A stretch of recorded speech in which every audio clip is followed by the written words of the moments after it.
Have you ever stolen anything? Let's learn more vocabulary and phrases while I tell you two stories on this topic. Welcome to English Coach 3Ts. I'm Tanya, and I hope your answer to that question is no, you haven't stolen anything.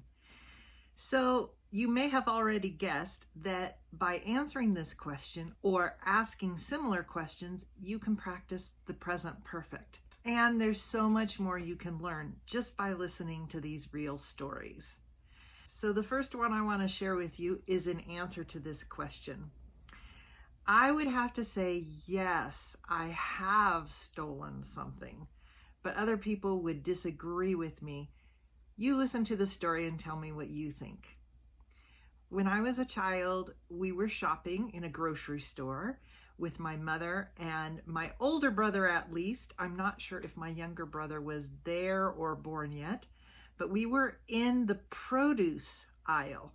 We call it the produce aisle or the produce section. It's the part of the grocery store where you have all the fresh fruit and vegetables, and you can choose the ones that you want to buy. And I saw a bunch of fresh green grapes. At the time, green grapes were my favorite. Now I prefer purple grapes, like this color. Though we do actually call them red grapes, they look kind of purple. Which ones are your favorite? So I was probably about 4 years old, and I picked one of the green grapes off the bunch and ate it. And my older brother was very upset and started saying, Tanya stole a grape, Tanya stole a grape, blah, blah, blah, blah, blah. And I was telling this story in our Women Speak Better program and saying that my mother was actually much more concerned about the fact that I had eaten a dirty grape that hadn't been washed. So a couple of things I'd like to point out in this story is to think about the times that I used the present perfect, the past perfect, the simple past. Go back and listen to some of those verb tenses and see if you can pick out when I used which tense. Also, I'd like to know, would you say this qualifies as having stolen something? Technically, when you take something that's not yours, you're stealing. And technically, in the United States, you can't take anything, even if it's food. You can be held responsible for stealing that item. Because I was such a young child, of course, we wouldn't necessarily think of this as stealing. But my brother, who was also a young child, but a little older than I was, had been taught it's not okay to steal, and he was very vigilant about that. Vigilant meaning he was watching out for it. He was very, very cut and dry about it. This is stealing. You took something. It's not yours. You stole it. My mother had to point out to him that I was so young, I didn't know that I couldn't eat that grape. And so there's kind of a gray area there. When we say there's kind of a gray area, what we mean is some things are not black and white, exactly this or exactly that. There's a lot of space in between that's gray or not as well defined. The second story that I want to share with you happened a little later in my life. I know for sure my younger brother was there, and I was a little older. He was maybe 8, so I would have been about 11 or 12, and we were Christmas shopping for our family in a mall. My stepmother had given us some money so that we could buy gifts for the people in our family, and we were specifically shopping for my dad. I was carrying everything at this time, all of the things we had purchased and the money and my purse and everything like that. And we had gone into a store to buy a back scratcher for my dad. If you haven't seen a back scratcher, it's like a little hand like this on a long stick, a long thin stick, or it can be kind of a wide stick.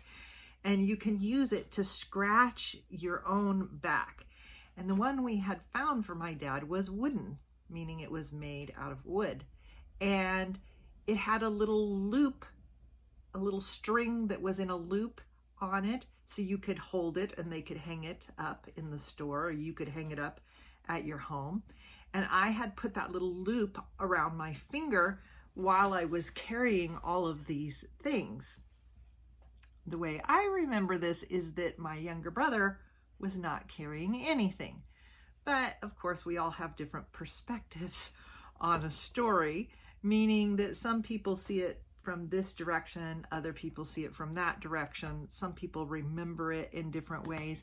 But in my memory, I was holding everything. And we walked out of the store while I was holding everything, and I completely forgot that I was still holding the back scratcher and hadn't paid for it. So we're walking down the mall outside the store, and Joe, my younger brother, notices, "Oh, you have the back scratcher. You're holding the back scratcher.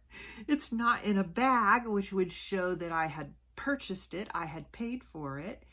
And we both freaked out. Now we can say we freaked out, meaning we were very scared in this particular situation. We both felt like, oh my gosh, we stole the back scratcher and now they're going to put us in jail. And we had no idea what to do because we were both so young. And so we devised a plan. You can say you devise a plan when you mean we made a plan or we came up with a plan, if you want to use a phrasal verb. And the plan was that Joe would go back into the store and get the attention of the sales lady looking towards the back of the store. So if she was looking the other way, then I could sneak back in to the store. When we sneak somewhere, it means we try to go somewhere without being noticed.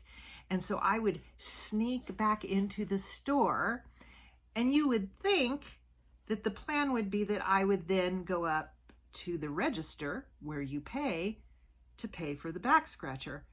But no, our plan was to put the back scratcher back on the hook and leave the store.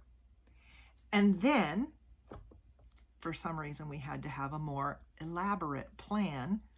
Elaborate meaning more complex with more details, not simple like it could have been. So we would return to the store, or you could say we would come back to the store and then pick up the back scratcher like this is the first time we've been here, and take it up to the register and pay for it.